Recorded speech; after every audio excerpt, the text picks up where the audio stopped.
No deberías escalar Kailash, ni siquiera intentarlo.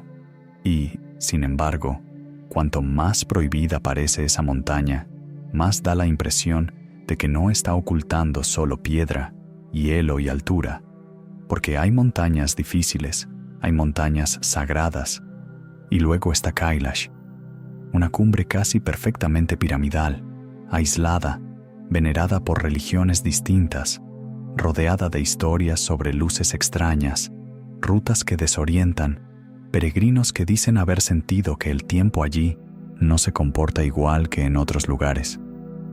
Y aquí empieza la incomodidad verdadera. No hablamos de una leyenda marginal perdida en un rincón del mundo. Hablamos de un lugar que, desde hace siglos, budistas, hinduistas, jainistas y practicantes de la tradición Bon consideran extraordinario por motivos distintos. Y aún así, todos coinciden en algo. Hay una frontera invisible en torno a esa montaña, una frontera que no conviene cruzar. La pregunta no es solo qué oculta Kailash. La pregunta es por qué tantas culturas, que discrepan en casi todo, parecen ponerse de acuerdo justo aquí. Mira el mapa. Kailash se alza en el oeste del Tíbet, en una región remota de la actual región autónoma del Tíbet, cerca de una meseta donde nacen algunos de los ríos más importantes de Asia. Muy cerca de esa zona nacen sistemas hídricos asociados al Indo, al Sutlej, al Brahmaputra y al Karnali, este último afluente del Ganges. Eso ya bastaría para volver simbólico cualquier lugar. Una montaña cerca del origen de grandes ríos siempre acaba convertida en eje del mundo. El agua dicta civilizaciones, agricultura, comercio, migraciones, mitologías. Donde nace el agua, nace también el relato. Pero Kailash no se quedó en montaña importante. Fue más lejos. En el hinduismo se asocia con la morada de Shiva, el dios de la destrucción y la transformación. En el budismo tibetano se vincula con Demchok o Chakrasambhara, una deidad tántrica que representa la unión entre sabiduría y compasión. Para los jainistas, allí alcanzó la liberación el primer Tirthankara, Rishabhanata. Para la tradición Bon, mucho más antigua que la llegada del budismo al Tíbet, la montaña también era sagrada. 4 sistemas espirituales, 4 cosmologías, 4 lenguajes religiosos, y todos miran hacia la misma piedra. Eso no demuestra ningún misterio sobrenatural, claro. Demuestra algo igual de poderoso. Cuando un lugar acumula significado durante siglos, deja de ser solo geografía y se convierte en un imán mental. Las personas no suben allí únicamente con las piernas. Suben con expectativas, miedos, oraciones, culpa, hambre de trascendencia. Y a veces, cuando un sitio concentra demasiado de todo eso, empieza a producir fenómenos que no son fáciles de separar. Experiencia física, agotamiento extremo, sugestión, altura, fe, símbolos, clima, silencio. Todo se mezcla, y lo que sale de esa mezcla no siempre parece racional. Pero antes de entrar en lo extraño, vale la pena dejar una cosa clara. Kailash no es el Everest, ni pretende serlo. No es famosa por ser la más alta del planeta. De hecho, su altura, de algo más de 6.600 metros, la deja muy por debajo de otros gigantes del Himalaya y del Karakorum. Lo raro no es que sea inaccesible por imposibilidad técnica absoluta. Lo raro es que siga sin ser escalada oficialmente por una combinación de respeto religioso, restricciones políticas y una especie de tabú global no escrito. Ese detalle es clave porque cambia la atmósfera entera del asunto. El ser humano ha subido montañas mucho más peligrosas, ha cruzado hielos imposibles, ha descendido a fosas oceánicas, ha enviado máquinas a otros planetas. Cuando una cumbre existe, el instinto moderno suele ser simple. Tarde o temprano alguien la conquista, la fotografía, le pone una bandera, la convierte en documental y vende camisetas. con Kailash. No. Aquí el impulso de conquista se detiene, como si hasta la arrogancia contemporánea sintiera que algo chirría. ¿Por respeto? Sí. ¿Por presión diplomática? También. ¿Por miedo a ofender a millones de creyentes? Sin duda. Pero tal vez hay otra capa, algo más primitivo, algo parecido a la sensación de entrar en una habitación ajena y comprender, sin que nadie te lo diga, que no debes tocar nada. Las primeras descripciones detalladas que circularon por el mundo exterior no siempre distinguían con precisión entre observación y maravilla. Viajeros, peregrinos, monjes y exploradores describían una montaña de formas sorprendentemente geométricas, con caras que, vistas desde ciertos ángulos y con ciertas condiciones de luz, parecían trazadas con una intención casi artificial. Ahí nace una de las teorías favoritas de quienes aman los misterios con sabor prohibido, la idea de que Kailash no sería una montaña cualquiera, sino una especie de pirámide natural, o peor aún, algo que solo parece natural. Hay que decirlo con honestidad. Geológicamente, Kailash se considera una formación natural. No existe evidencia científica aceptada de que haya sido construida por seres humanos ni por ninguna civilización desconocida. La erosión, la estratificación de las rocas, los procesos tectónicos de la meseta tibetana y la forma en que el relieve es esculpido por el hielo explican gran parte de su apariencia. Esto importa porque, si no ponemos primero el suelo firme bajo los pies, luego todo se vuelve humo. Ahora bien, que una teoría no esté respaldada por pruebas no significa que carezca de fuerza cultural. La apariencia importa, la forma casi simétrica importa, la verticalidad severa importa, las grietas que parecen líneas deliberadas importan, porque el cerebro humano detecta patrones incluso donde no los hay, y a veces, para bien o para mal, esa tendencia produce religiones, mapas estelares, imperios y obsesiones. Kailash ha generado una obsesión singular, la de parecer más diseñada que nacida. Y cuando una montaña parece diseñada, las preguntas se vuelven incómodas. ¿Diseñada por quién? ¿Por qué allí? ¿Con qué propósito? ¿Como marcador? ¿Como santuario? ¿Como máquina simbólica? Hay autores de literatura esotérica que la han relacionado con la idea del axis mundi, el eje del mundo, el punto donde cielo, tierra e inframundo se rozan. La expresión existe en múltiples tradiciones y no siempre se refiere a un lugar real. A veces es una montaña mítica, un árbol cósmico, un templo, una columna invisible. Kailash, para muchos, sería una de las candidatas más palpables a ese papel, no porque la ciencia lo confirme, sino porque el imaginario humano adora poner un centro en medio del caos. Y aquí viene lo fascinante. Tal vez el misterio de Kailash no está en una tecnología enterrada ni en una puerta secreta, sino en que la humanidad parece necesitar que ciertos lugares funcionen como centros. En un planeta enorme, disperso, lleno de fronteras, guerra, ruido y velocidad, algunos puntos quedan apartados como si dijeran: aquí no mandas tú, aquí no manda el mercado, aquí no manda el alpinismo, aquí no manda el turismo de selfies, aquí mandan el silencio y el símbolo.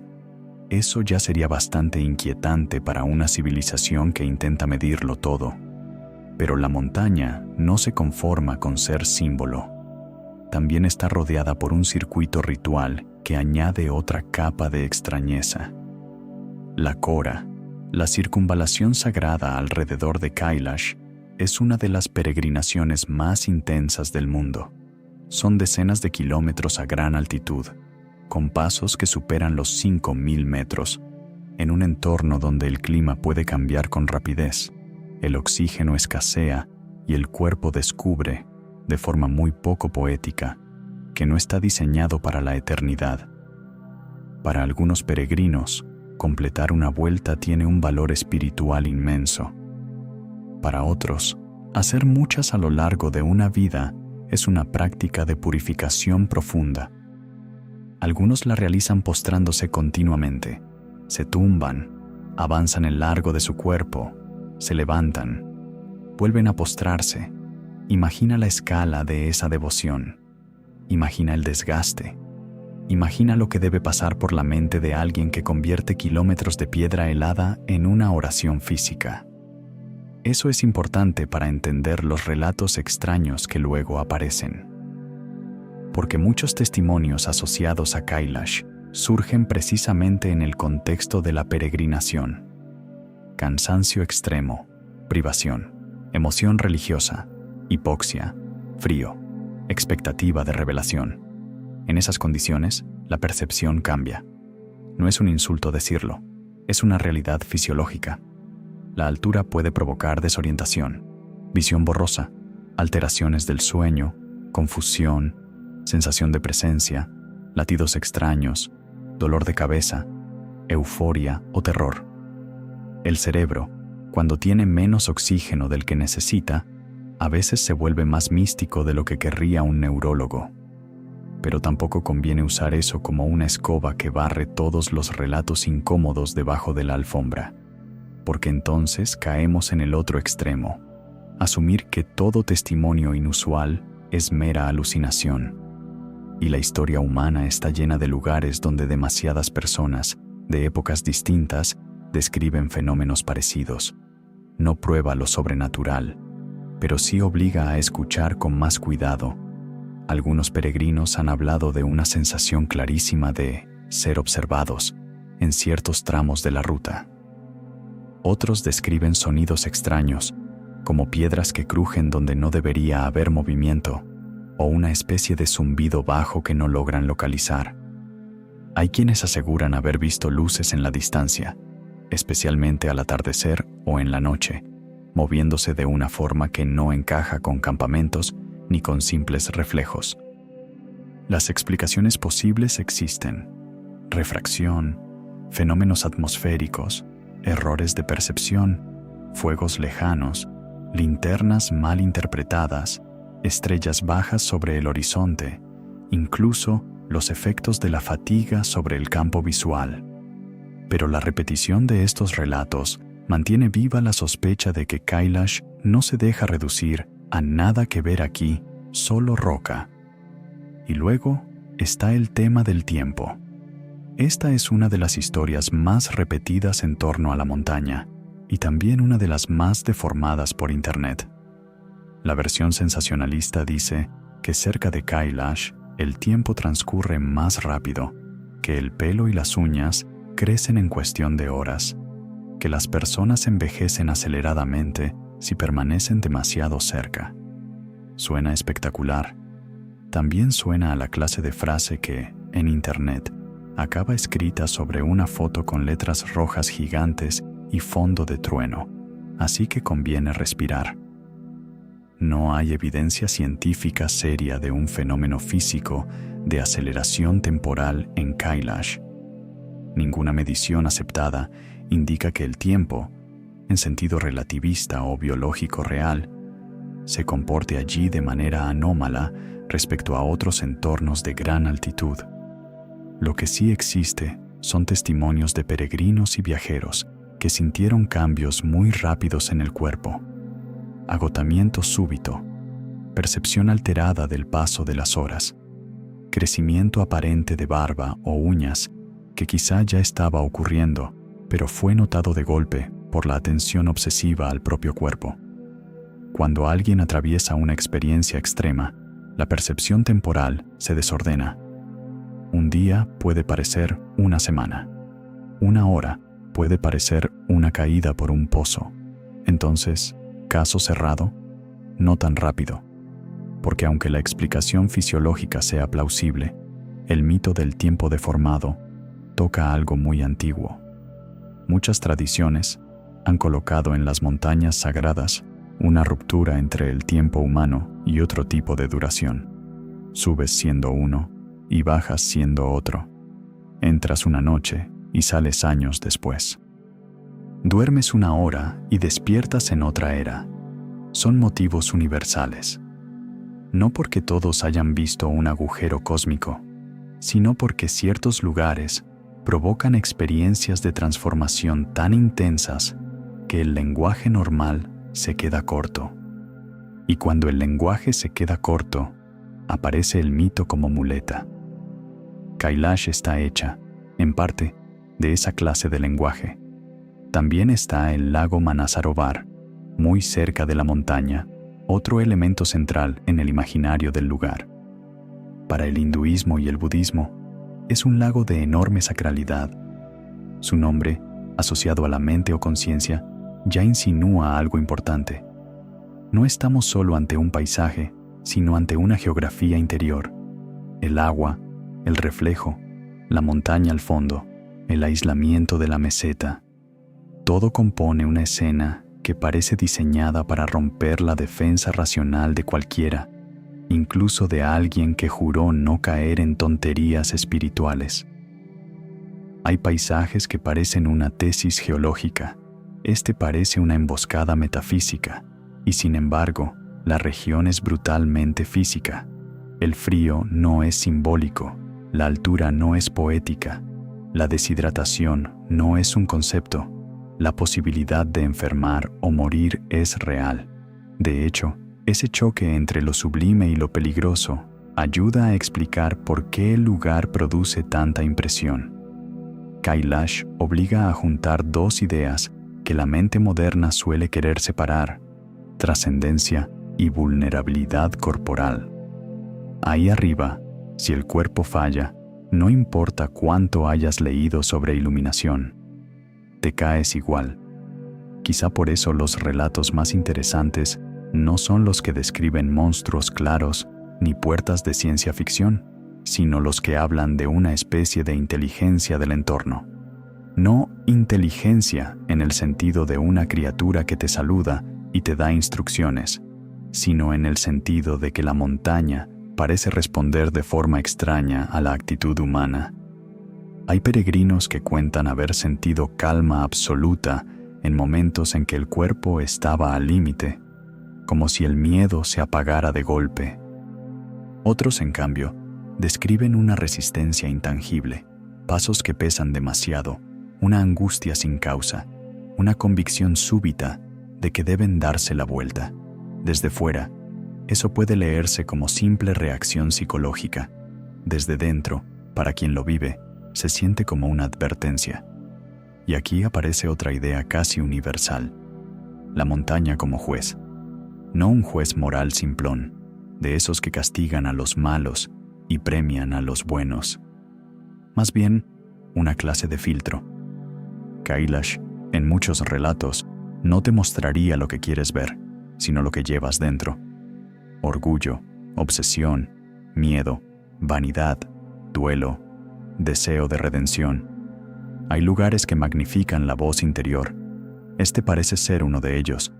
Tal vez por eso tanta gente regresa hablando menos de la montaña y más de sí misma, que pensándolo bien, es una forma bastante elegante de esconder un secreto, obligar a cada visitante a encontrar uno distinto. Ahora bien, cuando un lugar así entra en el radar moderno, no tardan en aparecer teorías mucho más agresivas. Una de las más famosas conecta Kailash con Shambhala, la mítica tierra oculta de ciertas tradiciones budistas y esotéricas. Shambhala, según distintas interpretaciones, sería un reino espiritual, una ciudad invisible, una civilización apartada o un estado de conciencia descrito como lugar. El problema es que, cuando una idea así llega a la cultura popular, se convierte enseguida en buffet libre para todo tipo de fantasías, entradas secretas, túneles bajo la montaña, bibliotecas imposibles, guardianes no humanos, mapas perdidos, expediciones desaparecidas, tecnología ancestral. ¿Hay pruebas sólidas de túneles secretos bajo Kailash conectados con una civilización oculta? No. ¿Existen relatos y especulaciones al respecto? A montones. Y sería fácil reírse de todo eso. si no fuera porque las montañas sagradas del Asia interior siempre han estado asociadas a retiros, cuevas, rutas conocidas solo por iniciados y paisajes donde lo visible y lo invisible se mezclan en la mente del peregrino. No hace falta que haya una puerta metálica escondida detrás de una roca para que nazca una leyenda subterránea. Basta una cueva, una prohibición, 2 monjes silenciosos y un extranjero demasiado curioso. Y extranjeros curiosos hubo muchos. A lo largo de los siglos XIX y XX, exploradores, diplomáticos, agentes, estudiosos y aventureros occidentales miraron hacia el Tíbet con la misma mezcla de fascinación y arrogancia con la que Europa miraba casi todo lo que no entendía. Querían mapas, rutas, textos, reliquias, secretos. Querían traducir lo sagrado a informe. A veces lograron mucho, a veces no entendieron casi nada y regresaron igualmente convencidos de haber descubierto el corazón del mundo. En torno a Kailash, circularon notas de viajeros que hablaban de la dificultad extrema de acercarse con libertad, de restricciones culturales, de silencios calculados por parte de quienes vivían la tradición desde dentro. Y ese silencio, por supuesto, hizo el resto. Donde no hay explicación completa, la imaginación coloca explosivos. Pero hay un punto delicado aquí. A veces pensamos que los locales no cuentan algo. Significa automáticamente que esconden una verdad material sensacional. Y no siempre es así. En muchos contextos sagrados, el silencio no protege un objeto, protege una relación. No te ocultan una máquina bajo la roca. Te ocultan una forma de mirar que no soporta ser convertida en souvenir intelectual. Eso, paradójicamente, vuelve a Kailash aún más inquietante para la mentalidad moderna, porque estamos acostumbrados a pensar que todo secreto consiste en contenido, un documento, un tesoro, una reliquia, una fórmula. ¿Y si el verdadero secreto fuera un límite? ¿Y si lo prohibido no fuera una cosa escondida, sino la propia idea de que no tienes derecho a entrar en todas partes? Suena casi ofensivo en una época que confunde acceso con comprensión, y aún así, las historias siguen acumulándose. Unas hablan de huellas imposibles en la nieve, otras de sombras en laderas donde no hay nadie. Algunas de monjes o ermitaños que aparecerían y desaparecerían en la distancia, como si conocieran rutas no visibles para los demás. También circulan relatos de peregrinos que aseguran haber soñado exactamente lo mismo en campamentos distintos, sin haberse conocido antes. En términos racionales, eso puede explicarse por símbolos compartidos, conversaciones previas, contagio cultural, sugestionabilidad y las condiciones de la propia peregrinación. Pero cuando te lo cuentan con los ojos aún alterados por la altura y el miedo, no suena a simple contagio cultural. Suena a otra cosa, a una clase de guión que la montaña repite usando personas distintas. Y eso es precisamente lo que vuelve peligrosa a Kailash como tema, porque no es fácil hablar de ella sin caer en uno de 2 errores. El primero, convertirla en parque de atracciones esotérico para consumo rápido. El segundo, vaciarla tanto de misterio que acabe pareciendo un folleto geológico con buen marketing religioso. Ninguno de los 2 sirve. Kailash exige algo más incómodo: tolerar la incertidumbre. Admitir que una montaña puede ser físicamente explicable y simbólicamente abrumadora al mismo tiempo. Que los mitos pueden exagerar y aún así señalar una verdad profunda. Que no todo lo importante cabe en un laboratorio, pero tampoco todo lo extraño merece ser tragado sin masticar. Y justo cuando parece que el misterio de Kailash podría reducirse a religión, altura, sugestión y paisaje extremo, aparece una línea mucho más perturbadora. porque algunas de las historias más insistentes no hablan de peregrinos ni de visiones, sino de algo que supuestamente duerme bajo la montaña. Algo antiguo, algo relacionado con mapas imposibles, geometrías ocultas, y una obsesión que, en el siglo pasado, llevó a ciertos expedicionarios a buscar en el Tíbet mucho más que iluminación. No buscaban solo monasterios ni manuscritos. Buscaban un centro, y esa diferencia lo cambia todo. Durante el siglo XX, el Tíbet fue absorbido por la imaginación europea de una forma casi febril. Para algunos era un santuario espiritual, para otros, un archivo viviente de tradiciones antiguas, y para los más obsesivos, era algo todavía más peligroso, una pieza faltante en la gran fantasía de que existe, escondido en Asia interior, un origen secreto del poder, del conocimiento o incluso de la humanidad misma. Esa fiebre no nació exactamente en Kailash, pero terminó rozando la montaña una y otra vez, como si tarde o temprano toda teoría esotérica acabara orbitando alrededor de ella. Ahí entra una figura curiosa: Nicholas Roerich, pintor, viajero, místico, organizador de expediciones, constructor de símbolos. No fue el único occidental fascinado por la idea de Shambhala, pero sí ayudó a popularizar en el imaginario moderno ese mapa borroso donde geografía, profecía y política se mezclan sin pedir permiso. Shambhala, en ciertas tradiciones budistas, no es simplemente una ciudad escondida que uno encuentra doblando a la derecha en un valle remoto. A menudo se entiende como un reino espiritual o una realidad accesible solo bajo ciertas condiciones interiores. El problema, claro, es que cuando una idea así sale del contexto religioso y entra en la cultura popular, sufre una mutación casi inevitable. Deja de ser una enseñanza simbólica y se convierte en rumor topográfico. De pronto, ya no es una metáfora de la conciencia, es una supuesta base secreta, una fortaleza invisible, una biblioteca enterrada o una capital subterránea aguardando al explorador lo bastante imprudente como para ir a buscarla. Y cerca de Kailash, donde todo ya parece diseñado para alimentar la imaginación, esa mutación se multiplica. A esto se añadió otra sombra todavía más inquietante: la obsesión de ciertos sectores del nazismo con el Tíbet. Aquí conviene ser rigurosos, porque Internet adora mezclar media docena de datos reales con 20 delirios de película barata. Lo que sí sabemos es que la expedición alemana de 1938 a 1939, dirigida por Ernst Schäfer y vinculada al entorno de la SS y la Ahnenerbe, existió.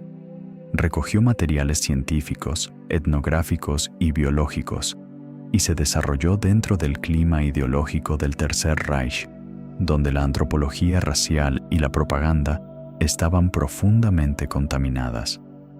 Lo importante no es fantasear con nazis cavando túneles bajo Kailash como villanos de cómic. Lo importante es entender algo más perturbador. Incluso un régimen obsesionado con clasificar pueblos, fabricar mitologías raciales y saquear símbolos ajenos dirigió parte de su mirada hacia esa región.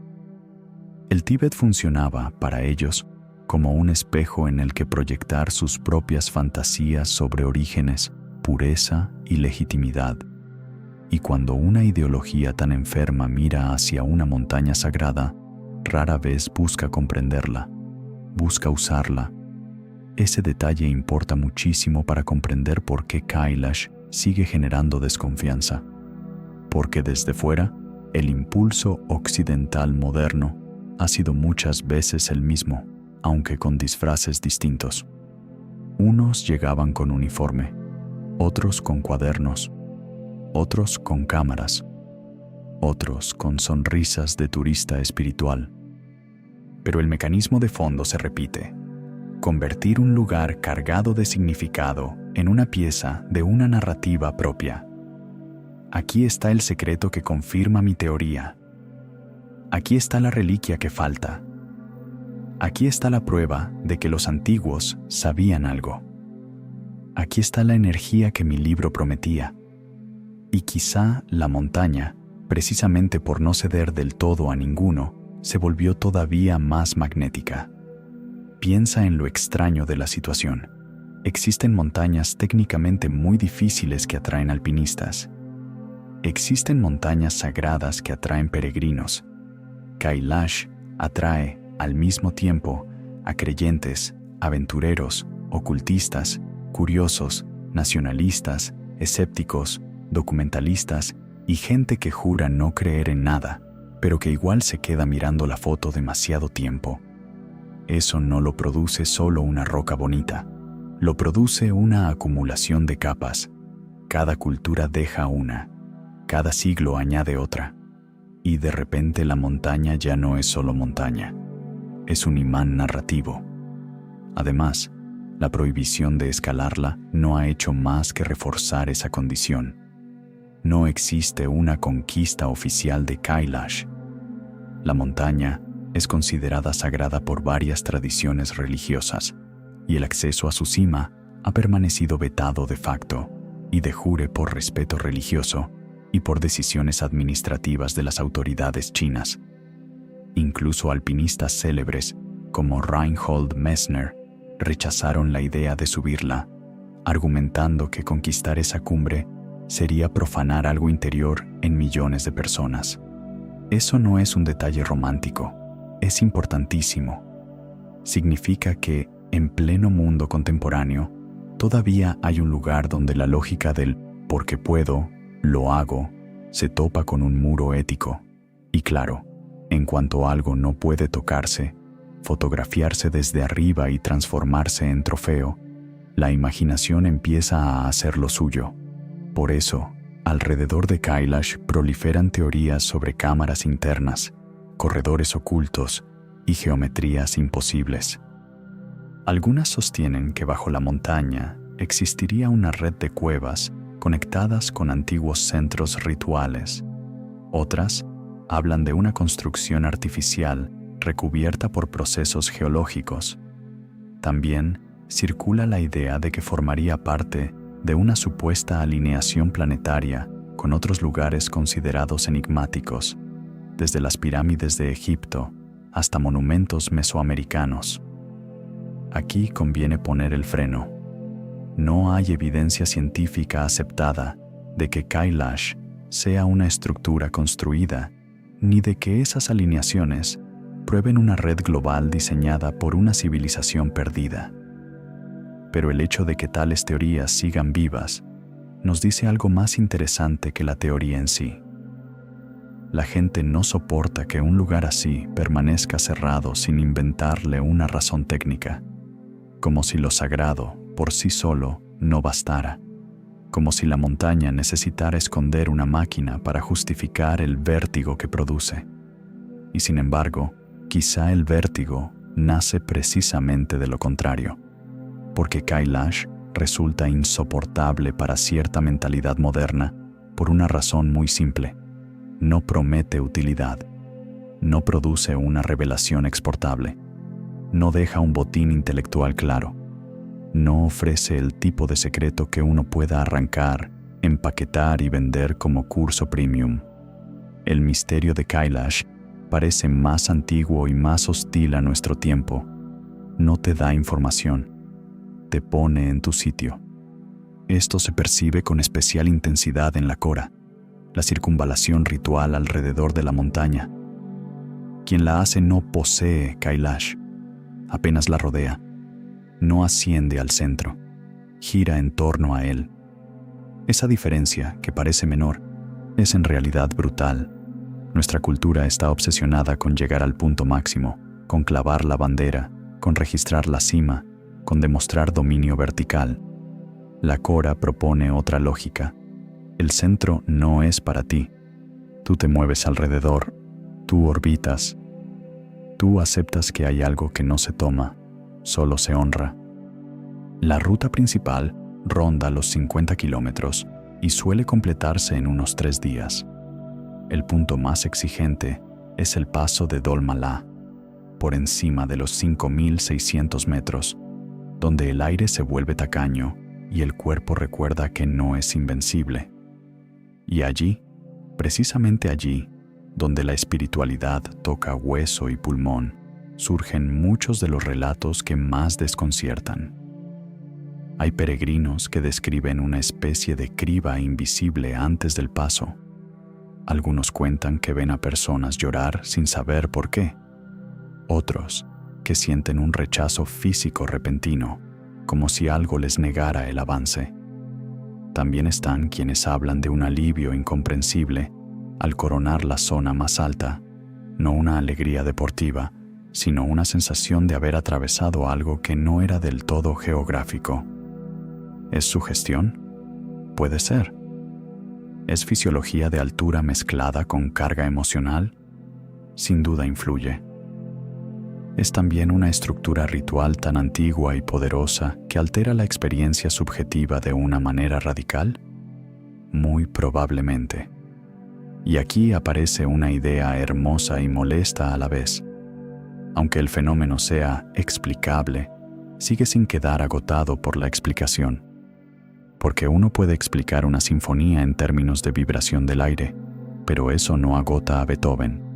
Y uno puede explicar una peregrinación en términos de fatiga, hipoxia y psicología colectiva, pero eso no agota lo que le ocurre a quien la atraviesa.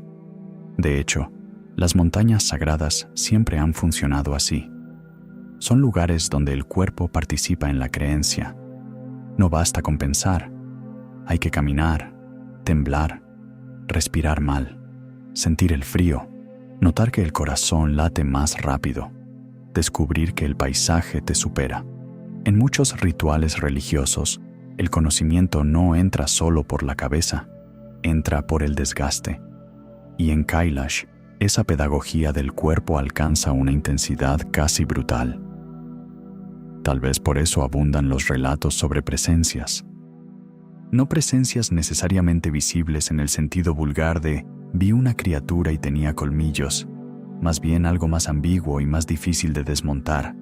Gente que siente compañía donde no hay nadie, siluetas en crestas lejanas que luego desaparecen, figuras inmóviles a contraluz, pasos o crujidos cuando el terreno parece vacío, monjes, ascetas o ermitaños que algunos aseguran haber visto en tramos imposibles, sin campamentos cercanos, sin huellas claras, como si la montaña fabricara testigos solo para recordarte que tú no entiendes la mitad del lugar en el que estás metido. No hay que tragarse cada uno de esos relatos al pie de la letra. A esa altitud, la luz engaña, las distancias se deforman, el cerebro ahorra precisión, y cualquier figura lejana puede convertirse en otra cosa, pero tampoco conviene despreciarlos con soberbia, porque incluso cuando no describen hechos paranormales, revelan la forma en que un entorno extremo reorganiza la percepción humana. Y Kailash, por su carga simbólica, parece hacerlo con una fuerza singular. También hay historias ligadas a animales extraños, y aquí el tono se vuelve aún más delicado.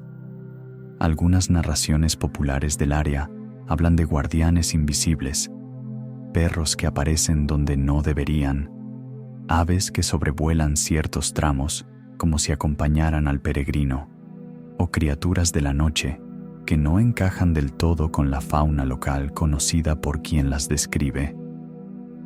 No estamos hablando de zoología confirmada.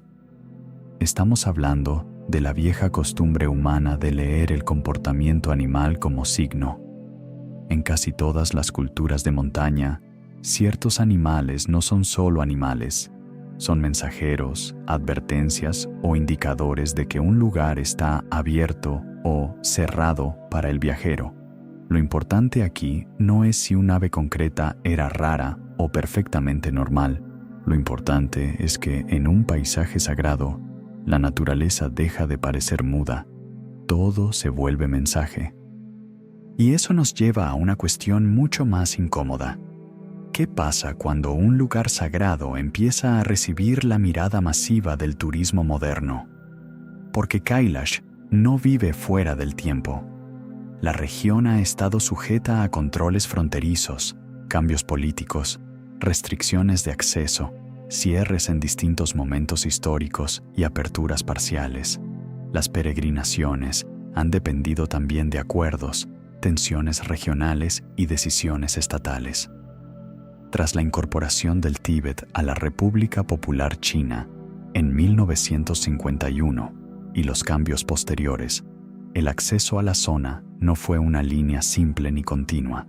Hubo periodos de permiso, restricciones y cierres relacionados con la política fronteriza y con la situación tibetana. Esto importa porque el misterio de Kailash no se formó solo en la antigüedad. También se alimentó del control moderno, del papeleo, de la imposibilidad parcial, de la sensación de que el lugar siempre está a un permiso de distancia y a la vez infinitamente más lejos. Cuando un lugar es difícil de alcanzar, cada testimonio pesa más, cada silencio también. Si una montaña está llena de turistas en chanclas, el mito se degrada rápido. Si para llegar hay altura, burocracia, distancia, incertidumbre y un peso religioso real, el aura se conserva. Kailash, en ese sentido, ha sido protegida por una combinación extraña de veneración, geografía y política. Una triple cerradura. Pero esa cerradura no solo protege, también distorsiona.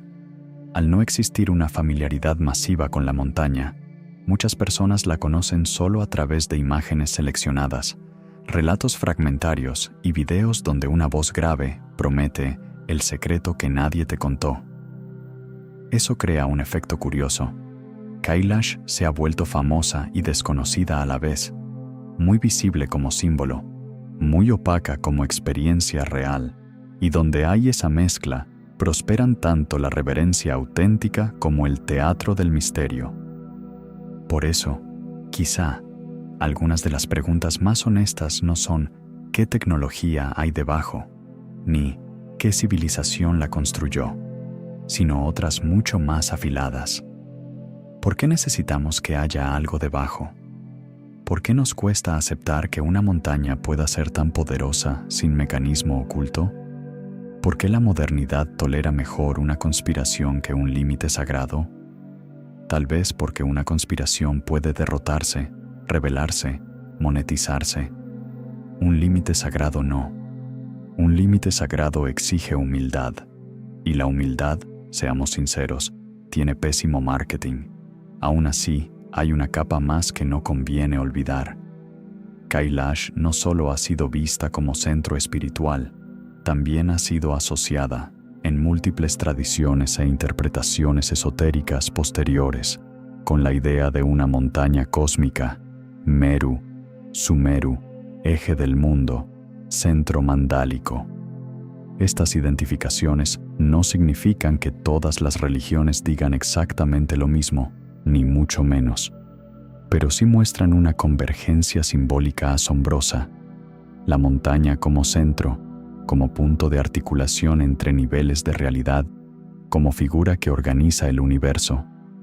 Eso es crucial, porque cuando un lugar se convierte en imagen del cosmos, todo lo que ocurre allí adquiere una densidad desproporcionada. Una grieta no es solo una grieta, un lago no es solo un lago, un rodeo ritual no es solo una caminata, todo se vuelve arquitectura espiritual. Y entonces entiendes por qué algunos relatos hablan de energía, aunque no sepan definirla.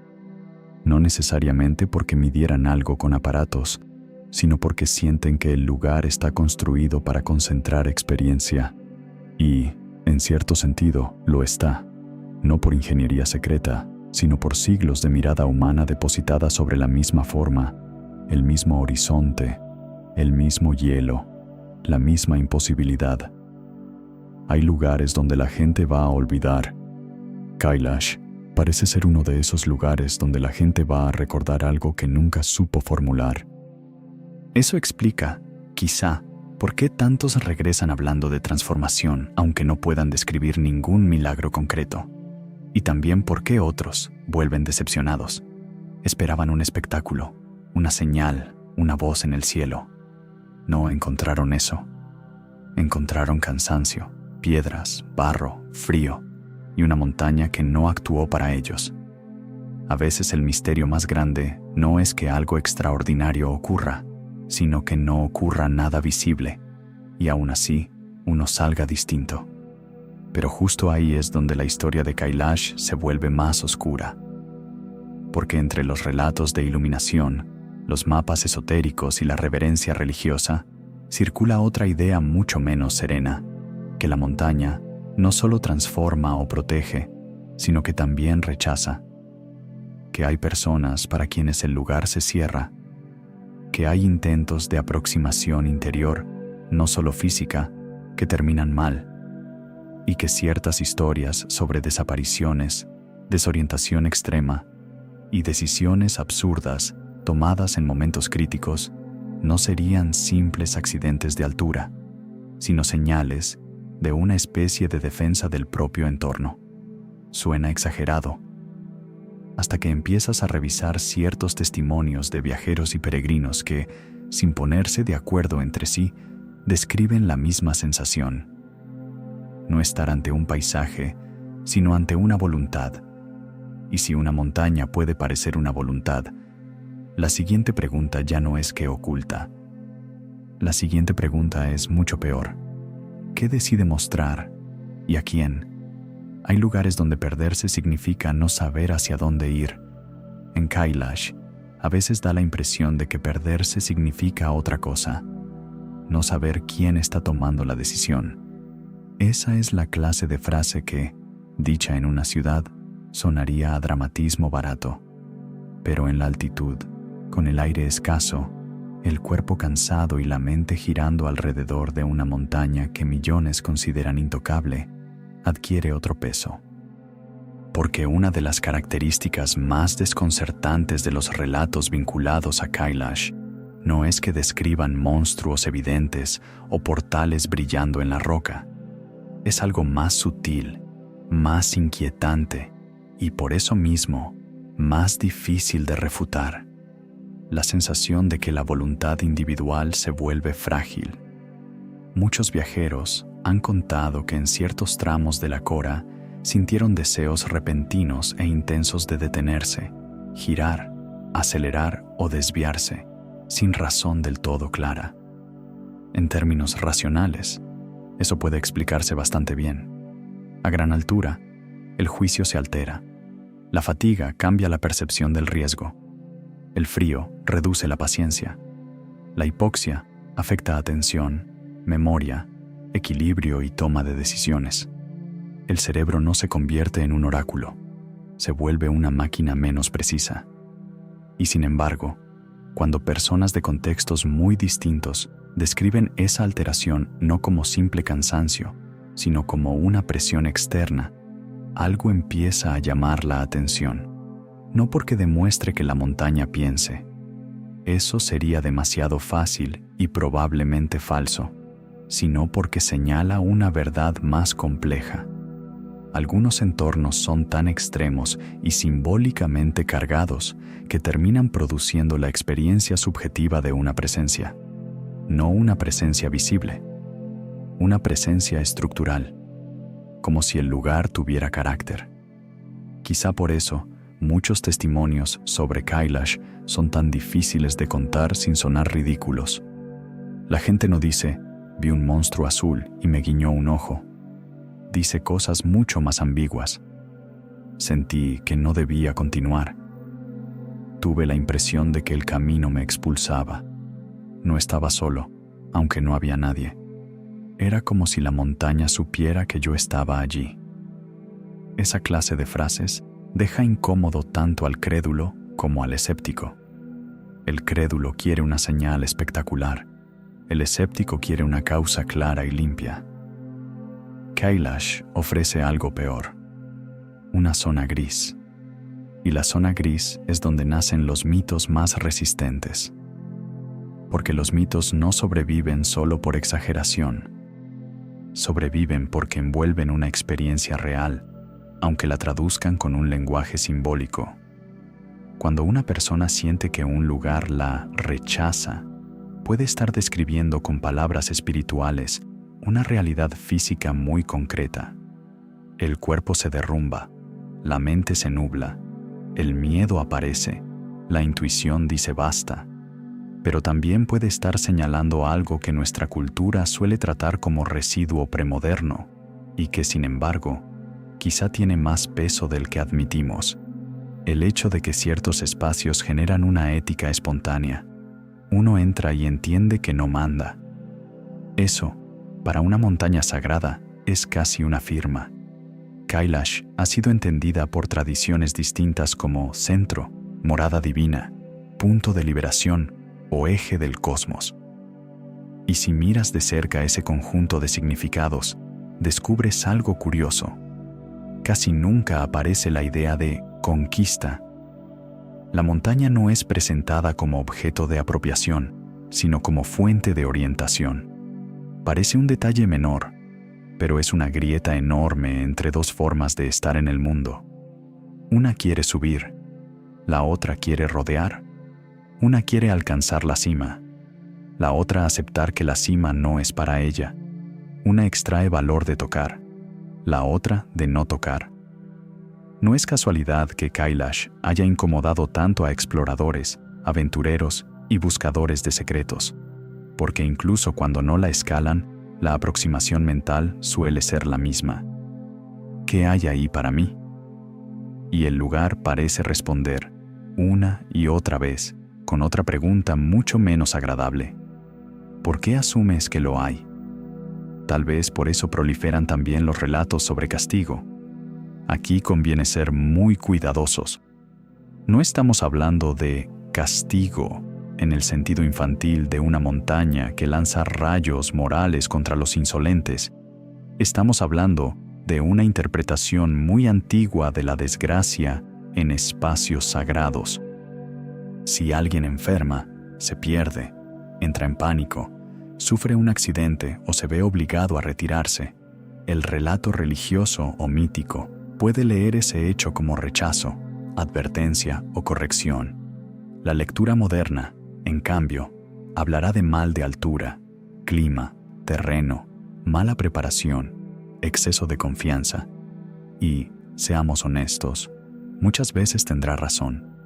Pero tampoco deberíamos olvidar que la idea del castigo sagrado surgió, en parte, como una forma de proteger lugares vulnerables. Decir que algo está prohibido no siempre nace de una superstición ciega. A veces es un mecanismo sofisticado de defensa cultural.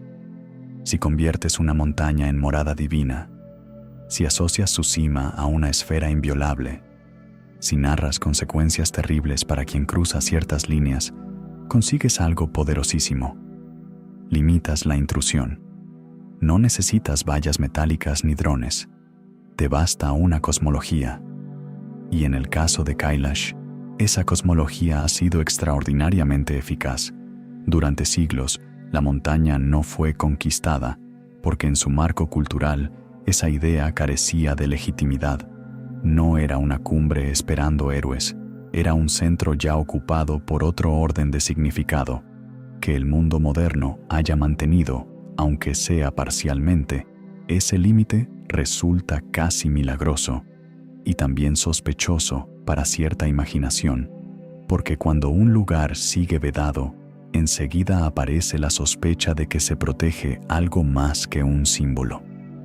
Ahí es donde entran las historias sobre hallazgos y anomalías. Algunas son abiertamente legendarias, supuestas inscripciones imposibles, rutas marcadas por signos que desaparecen, piedras con formas demasiado regulares, cuevas que no vuelven a encontrarse, zonas donde las brújulas se comportan de manera extraña. Otras son más discretas, objetos rituales abandonados, restos de antiguas prácticas de peregrinación, acumulaciones de banderas de oración, huesos de animales, textiles, pequeños amuletos o utensilios deteriorados por el tiempo. Lo interesante es que, en un lugar como este, incluso lo perfectamente normal puede parecer artefacto enigmático. Un montón de piedras deja de ser solo piedras. Una grieta deja de ser solo fractura. Una cueva deja de ser solo refugio. Todo parece pista, y eso tiene una consecuencia curiosa. La montaña no necesita producir fenómenos imposibles todo el tiempo. Le basta con estar rodeada por un régimen de atención distinto. Allí, la mirada humana se comporta de otro modo. Examina más, sospecha más, interpreta más. Un objeto banal, arrancado de contexto, se vuelve reliquia. Un silencio normal se vuelve mensaje. Una sombra se convierte en guardián. ¿Y si, precisamente, uno de los secretos de Kailash fuera ese?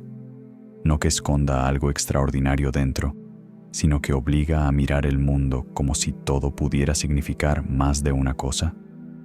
Eso explicaría por qué el lugar ha atraído también teorías sobre civilizaciones anteriores. No necesariamente extraterrestres ni mágicas, aunque esas versiones existen y se reproducen con entusiasmo. Me refiero a algo más antiguo y más humano, la sospecha de que en torno a montañas sagradas pudieron conservarse tradiciones, símbolos y saberes que el mundo exterior perdió. No conocimientos en el sentido de una máquina asombrosa enterrada bajo el hielo, sino marcos de comprensión, formas de relación con la naturaleza, con el tiempo, con el cuerpo y con el límite. La tragedia es que el imaginario moderno suele traducir inmediatamente sabiduría perdida como tecnología oculta. Nos cuesta creer que una civilización o una tradición pueda poseer algo valioso si no se presenta como dispositivo, plano, arma, fórmula o código. Si alguien dice que bajo una montaña podría haber un secreto ancestral, enseguida queremos imaginar engranajes, cristales, archivos metálicos, energía. Pero a veces, el secreto más valioso no es una herramienta, es una renuncia. Kailash parece custodiar precisamente eso, una renuncia al dominio total. Míralo así. En casi todos los lugares del planeta donde el ser humano detecta valor, tarde o temprano aparece la extracción. Minerales, rutas, petróleo, turismo masivo, explotación simbólica, espectáculo. La pregunta siempre es, ¿qué puede sacarse de aquí? En Kailash, esa lógica se enfrenta a una barrera muy peculiar. No es solo una barrera natural, es religiosa, histórica, política y moral a la vez, y eso convierte a la montaña en una rareza casi insoportable, un espacio que existe sin rendirse del todo a la utilidad. Por eso, muchos relatos del lugar tienen un tono casi pedagógico. La gente no regresa diciendo únicamente «vi esto» o «me pasó aquello». Regresa diciendo «entendí algo», aunque no siempre pueda traducirlo. Y por supuesto, no todas esas revelaciones son profundas. A veces son simples. No controlo tanto como creía. Mi cuerpo tiene límites. La fe mueve más que la ambición. Hay sitios donde el silencio pesa más que la información. Pero incluso esas conclusiones, tan sencillas, suenan revolucionarias en una época que confunde acumulación con comprensión. Y sin embargo, la zona más espinosa del misterio no está en esas enseñanzas, sino en las historias de desaparición. Aquí hay que hablar con extrema prudencia. No existe una lista oficial, clara y universalmente aceptada de desaparecidos de Kailash, convertida en prueba de una anomalía sobrenatural. Muchas historias se inflan, se deforman o se repiten sin fuente sólida. En regiones de gran altitud y acceso complejo, la desorientación, el clima, el aislamiento y las dificultades de rescate pueden volver opacos muchos incidentes. A veces una persona no desaparece en sentido fantástico. Simplemente se pierde, sufre, se desplaza fuera de ruta o el relato posterior magnifica lo ocurrido. Pero lo interesante no es solo el hecho, sino la manera en que esas narraciones se fijan. Casi siempre incluyen una nota inquietante. No fue un extravío cualquiera, sino una pérdida de orientación acompañada de una extraña serenidad, una obstinación irracional o una sensación de llamada. De nuevo, el escéptico dirá: hipoxia, agotamiento, sesgo narrativo, y otra vez tendrá una parte de razón. Pero el patrón persiste, como si la montaña no capturara personas físicamente, sino que desordenara su brújula interior. Esa idea conecta con otra muy antigua, la del lugar sagrado como umbral. Un umbral no es necesariamente una puerta mágica. Es una zona donde cambian las reglas de la experiencia. En la vida cotidiana, el mundo parece distribuido en categorías claras: dentro y fuera, utilidad y belleza, materia y espíritu, vida práctica y pregunta última.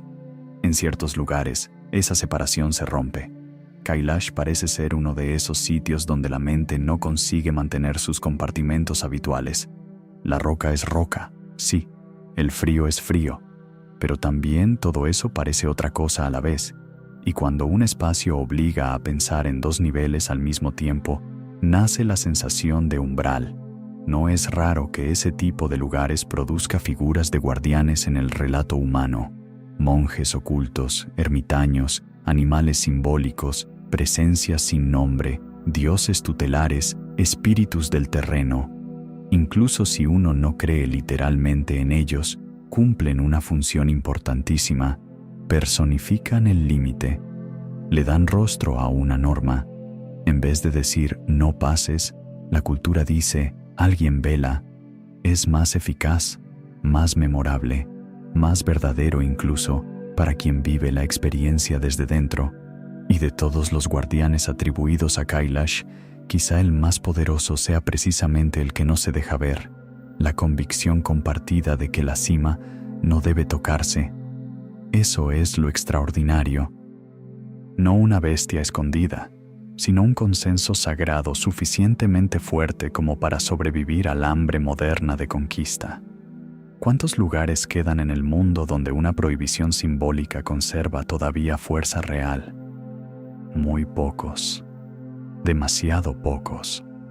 Quizá por eso Kailash resulta tan magnética para quienes estudian no solo religión o geografía, sino civilización, porque funciona como una prueba de resistencia.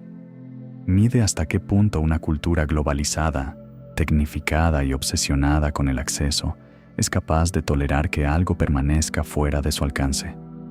Y la respuesta, honestamente, es que lo tolera fatal. Necesita compensarlo con teorías, sospechas, rumores y fantasías de interiores ocultos. La montaña, mientras tanto, sigue allí, indiferente. O al menos eso creemos. Porque hay un detalle del que se habla menos y que, sin embargo, resulta profundamente perturbador: la forma en que Kailash cambia de aspecto según la luz, la estación, la distancia y el ángulo. Quienes la han observado durante días describen una sensación casi teatral. A veces parece severa y perfectamente cerrada, otras casi translúcida. Hay momentos en que la cara rocosa parece lisa, como tallada. En otros, se vuelve irregular y salvaje. Las nieves marcan líneas que parecen símbolos. Las sombras dibujan puertas donde no hay ninguna. Es un ejemplo clásico de cómo un paisaje puede colaborar con el mito. No porque mienta, sino porque nunca se deja fijar en una sola imagen. Eso es devastador para la mente racionalista más rígida, que quiere estabilidad visual y definición. Pero es perfecto para lo sagrado. Lo sagrado rara vez se presenta como objeto estable. Se manifiesta, se esconde, cambia, exige interpretación. Kailash, en ese sentido, tiene el temperamento ideal de una montaña ritual. Siempre es ella y nunca es exactamente la misma.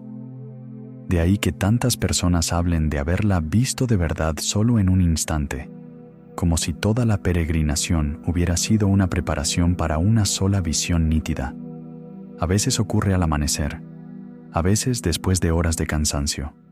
a veces reflejada a distancia, con el lago cerca, como si el agua devolviera una versión menos dura de la roca. Y ese instante suele quedar en la memoria con una densidad extraña, casi como si fuera una respuesta. ¿Pero respuesta a qué? Ahí está el problema, porque cuanto más se acerca uno a Kailash, más parece que la montaña no responde preguntas concretas. Responde otra cosa. Responde la forma en que uno pregunta. Si llegas buscando dominio, humilla. Si llegas buscando espectáculo, decepciona. Si llegas buscando confirmación para una teoría prefabricada, se vuelve opaca. Pero si llegas dispuesto a que el lugar no te pertenezca, entonces ocurre algo raro. El misterio no desaparece, pero deja de ser una pared y se convierte en una presencia. Y eso nos lleva a la línea más inquietante de todas. Tal vez Kailash no oculta un objeto, ni una ciudad, ni una máquina, ni un archivo enterrado. Tal vez oculta un criterio. Tal vez distingue. Tal vez separa, de una manera que no sabemos medir, a quienes solo quieren arrancarle algo, de quienes todavía son capaces de rodear un centro sin intentar poseerlo. Y si eso fuera cierto, entonces la montaña prohibida sería mucho más extraña de lo que imaginan los cazadores de enigmas, porque no guardaría un secreto dentro de la piedra, guardaría un secreto sobre nosotros. Y quizá por eso, el último secreto de Kailash no se encuentra en la cima, se encuentra en la distancia que deja entre ella y nosotros. Porque, después de todo lo dicho, después de las religiones, los mapas, las teorías esotéricas, las expediciones obsesivas, las historias de luces, de presencias, de caminos que parecen cerrarse solos, sigue quedando una escena muy simple y muy incómoda. La montaña está ahí y nosotros seguimos abajo.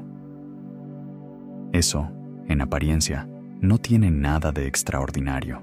En la práctica, lo cambia todo.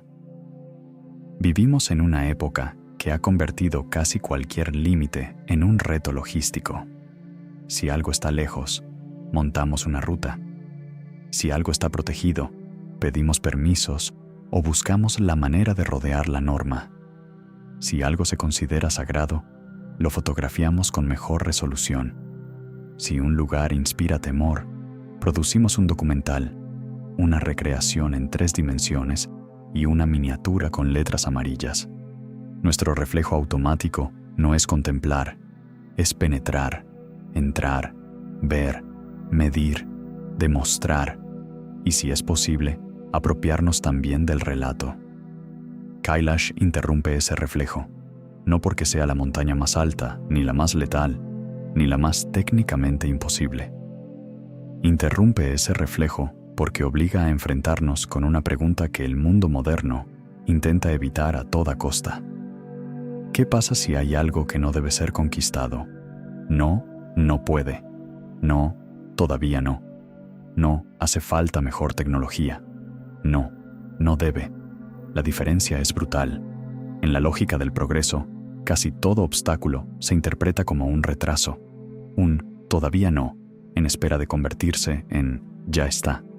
Pero lo sagrado trabaja con otra gramática.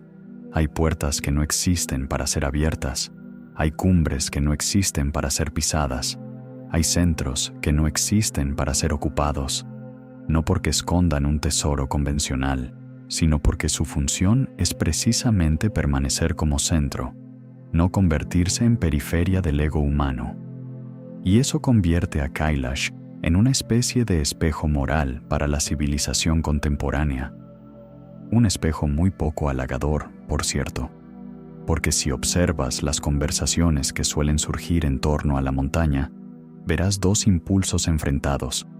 Uno pregunta: ¿qué significa este lugar para quienes lo veneran? El otro pregunta: sí, pero ¿qué hay realmente ahí? El primer impulso intenta comprender una relación. El segundo sospecha que la relación es solo una cortina que oculta un contenido más importante. como si la reverencia de millones de personas no fuera ya, por sí misma, uno de los hechos más importantes. Esa sospecha es reveladora. Dice mucho sobre nosotros. Dice que nos cuesta creer en el valor de un límite sin convertirlo en conspiración. Dice que, si una montaña no puede escalarse, necesitamos pensar que alguien protege algo material. Dice que nos resulta más fácil imaginar túneles, cámaras ocultas o tecnologías perdidas que aceptar una idea más radical, que un lugar puede ser intocable simplemente porque una cultura ha decidido que no todo está a la venta, ni al uso, ni al tacto. Es casi una herejía moderna.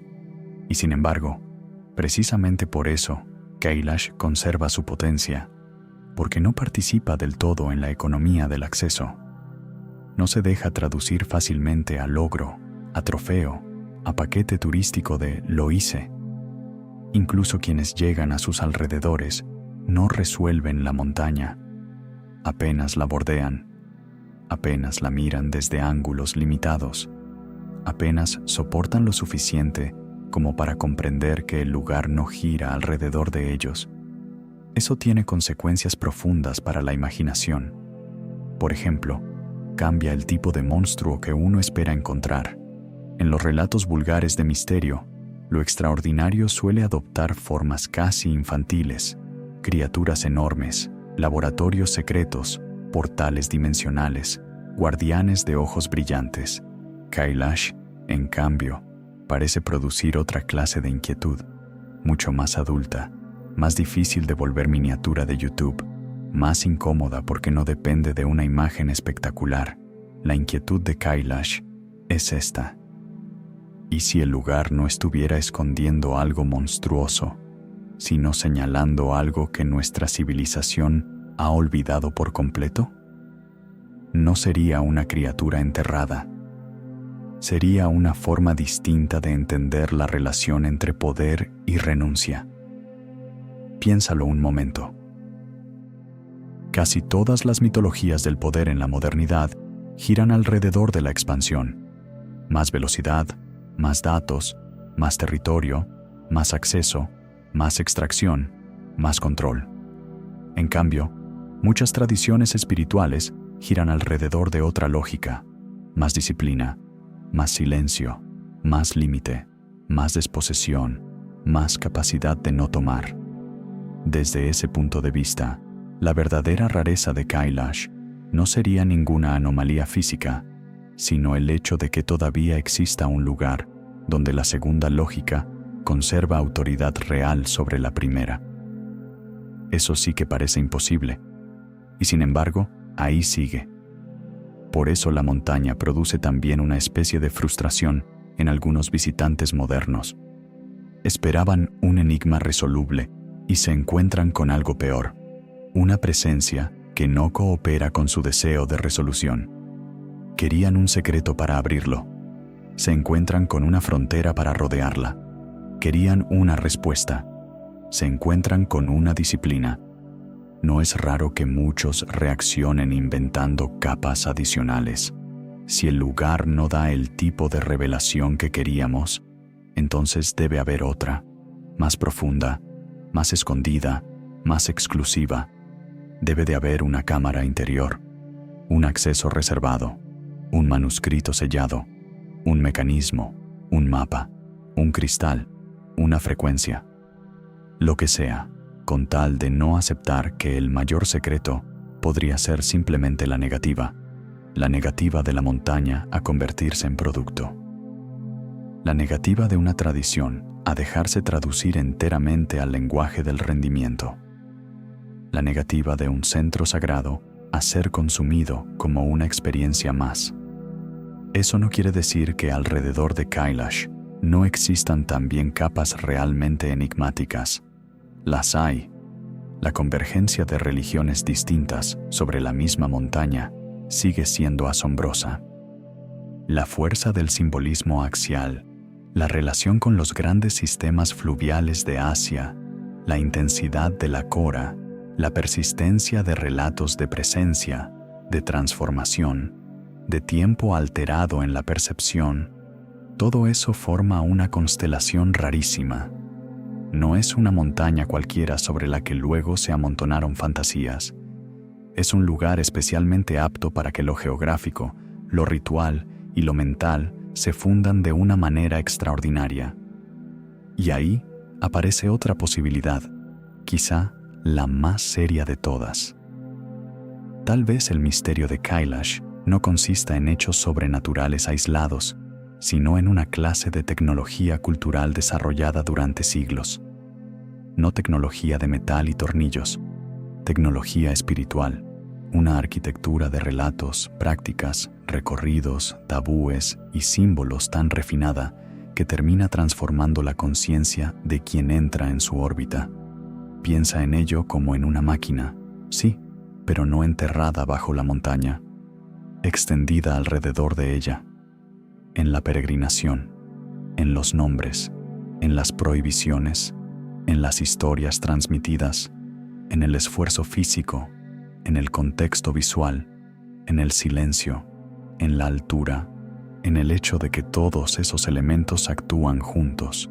Cuando eso ocurre, el lugar deja de ser un simple punto del mapa, se convierte en un dispositivo de transformación y, seamos sinceros, quizá eso sea mucho más impresionante que cualquier teoría sobre una pirámide artificial. Porque una civilización capaz de diseñar o de mantener viva una relación así con una montaña ha producido algo extraordinario, un entorno que sigue moldeando la experiencia humana sin necesidad de propaganda centralizada, sin necesidad de publicidad, sin necesidad de dominar militarmente el imaginario global, solo con persistencia simbólica. Claro que esa explicación no satisface a los adictos al misterio espectacular. No hay explosión, ni revelación final, ni puerta deslizante en una pared de hielo. Pero quizá ahí radica la elegancia feroz de Kailash. Su secreto no se entrega como premio, se sugiere, se filtra, se adivina por contraste, como se percibe una corriente de aire detrás de una pared. Y lo que esa corriente parece decir no es cómodo. Parece decir que quizá hemos confundido conocimiento con acceso, que hemos confundido explorar con invadir, que hemos confundido ver con comprender, que hemos confundido tocar con merecer, y que, frente a ciertos lugares, esa cadena de confusiones se vuelve insostenible. Por eso también es tan fácil trivializar Kailash desde fuera. Unos la convierten en una postal espiritual, otros en un tema de conspiración, otros en una simple montaña sobrevalorada. Cada simplificación protege al que la formula, porque enfrentarse de verdad al enigma del lugar exige aceptar algo que no favorece al ego, que puede haber espacios cuyo sentido no aumenta cuando entramos en ellos, sino cuando nos detenemos antes. Eso es casi intolerable para la mentalidad de conquista y al mismo tiempo profundamente liberador, porque si el valor de un lugar no depende de ser poseído, entonces el mundo todavía contiene algo más que recursos, contiene presencias, límites, formas de respeto no negociables, zonas donde la realidad no se deja reducir a utilidad. Dicho así, parece poético. En el fondo es político, espiritual y civilizatorio a la vez. Una cultura que aún puede reconocer lo intocable no está del todo derrotada. Kailash, entonces, no sería solo una montaña sagrada. Sería una prueba de si todavía somos capaces de convivir con algo que no se rinde a nuestro apetito. Una prueba de si entendemos que no toda distancia es una derrota. Una prueba de si reconocemos que la reverencia no es ignorancia, sino otra forma de inteligencia. Y aquí conviene volver, por última vez, a las teorías más oscuras. Hay historias sobre luces, sombras, guardianes, criaturas, rutas invisibles, envejecimiento aparente, brújulas caprichosas, puertas a Shambhala, expediciones con agendas ocultas, cuevas selladas y energías anómalas? Sí, y seguirán existiendo, porque Kailash es el tipo de lugar que las genera de manera casi inevitable. Algunas contienen exageración, otras mezcla de hechos y fantasía, otras pueden nacer de experiencias auténticas traducidas a un lenguaje mítico. No hace falta creerlas todas para entender su función. Son los bordes narrativos de un centro demasiado poderoso para quedarse solo en descripción objetiva. Los seres misteriosos de Kailash, en ese sentido, pueden ser leídos de muchas formas, como guardianes literales, para quien crea en ello, como proyecciones culturales del límite, para quien piense simbólicamente, como efectos de percepción en condiciones extremas, para quien se incline por una explicación fisiológica. Lo fascinante es que ninguna de estas lecturas anula del todo a las otras. Se superponen, conviven. La montaña sigue siendo suficientemente densa como para soportarlas sin agotarse. Eso es rarísimo. Normalmente, cuando un misterio recibe demasiada luz, se deshace. O bien se confirma y deja de ser misterio, o bien se desmonta y pierde su aura. Con Kailash no termina de ocurrir ni una cosa ni la otra. Cuanto más se explica, más persiste algo sin resolver. Y cuanto más se mitifica, más obliga a volver a la realidad física. El frío, la altura, la ruta, el cuerpo, la dificultad, la respiración. Tal vez esa mezcla sea, precisamente, su firma más auténtica. No una negación de lo real, sino una intensificación de lo real, hasta que se vuelve casi insoportable para la mirada ordinaria. Por eso el verdadero giro de la historia quizá no esté en descubrir qué se esconde dentro de la montaña, sino en entender qué se esconde dentro de nosotros cuando la miramos. Algunos ven un santuario, otros un desafío, otros una llave cósmica, otros una superstición, otros una provocación contra la soberbia moderna. Y cada una de esas respuestas revela tanto sobre el observador como sobre el lugar observado. En ese sentido, Kailash funciona como un espejo perfecto. No devuelve una única imagen, devuelve la estructura íntima del deseo con el que llegas. Si deseas dominar, te frustra. Si deseas confirmar tus fantasías, te confunde. Si deseas burlarte, te reduce. Si deseas escuchar, te desarma. Si deseas poseer, te recuerda que sigues fuera. ¿Y acaso ahí reside su secreto más afilado? No en una ciudad oculta, ni en una cámara subterránea, sino en que la montaña conserva el poder de decir que no. No con palabras, no con rayos, no con un guardián visible apostado en la cima. Lo dice con su mera existencia, con el acuerdo milenario que la rodea, con la peregrinación que no sube, sino rodea, con el silencio de las tradiciones que no sienten la necesidad de explicarse a la lógica del visitante impaciente, con la sospecha persistente, imposible de extirpar del todo, de que algunos lugares no están ahí para satisfacer nuestra curiosidad, sino para educarla. Y eso, para ser honestos, es muchísimo más subversivo que cualquier historia de túneles secretos, porque obliga a formular una última pregunta, una pregunta que ya no trata sobre la montaña, sino sobre el tipo de humanidad que queremos ser. Si mañana fuera posible subir a Kailash sin dificultad, sin restricciones, con drones, con rutas seguras, con retransmisión en directo y patrocinadores, ¿deberíamos hacerlo? Ahí se acaba el entretenimiento y empieza la verdad, porque la respuesta que cada uno dé a esa pregunta vale más que 1000 teorías sobre Shambhala. Y quizá por eso la montaña sigue en pie dentro del imaginario del mundo como una especie de cuchilla silenciosa. No corta roca, corta ilusión, la ilusión de que todo existe para nosotros. La ilusión de que comprender es lo mismo que acceder. la ilusión de que el misterio solo merece respeto cuando promete recompensa. Kailash, en cambio, parece decir otra cosa, que hay misterios cuya función no es ser resueltos, sino mantener abierta una dimensión de reverencia en un mundo que ha olvidado casi por completo cómo inclinar la cabeza sin cálculo. Tal vez eso sea lo que oculta la montaña prohibida Kailash. No una puerta, no un arma, no una biblioteca enterrada. Oculta la posibilidad de que todavía existan lugares capaces de poner un límite al hambre humana. Y, sinceramente, en el siglo en que vivimos, eso ya suena más increíble que cualquier leyenda. Así que la próxima vez que alguien te diga que el gran secreto de Kailash está bajo la roca, en una cueva, en una base invisible o en una tecnología perdida, recuerda esto. Puede que lo más perturbador no esté debajo.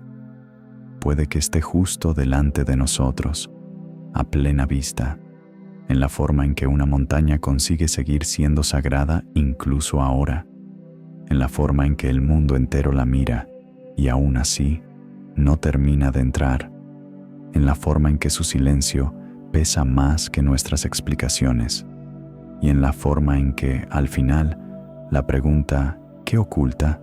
Se transforma lentamente en otra mucho más difícil de soportar. ¿Qué hemos perdido nosotros para no entender por qué ciertas cumbres no se tocan? Gracias por haber llegado hasta aquí, por recorrer conmigo este borde entre la historia, el símbolo, la geografía y el misterio. Si este viaje te hizo mirar de otra manera los lugares prohibidos, las montañas sagradas y esa extraña frontera entre lo visible y lo intocable, entonces ya valió la pena. Cuéntame en los comentarios qué piensas tú. Si algún día se permitiera escalar Kailash, ¿crees que debería hacerse?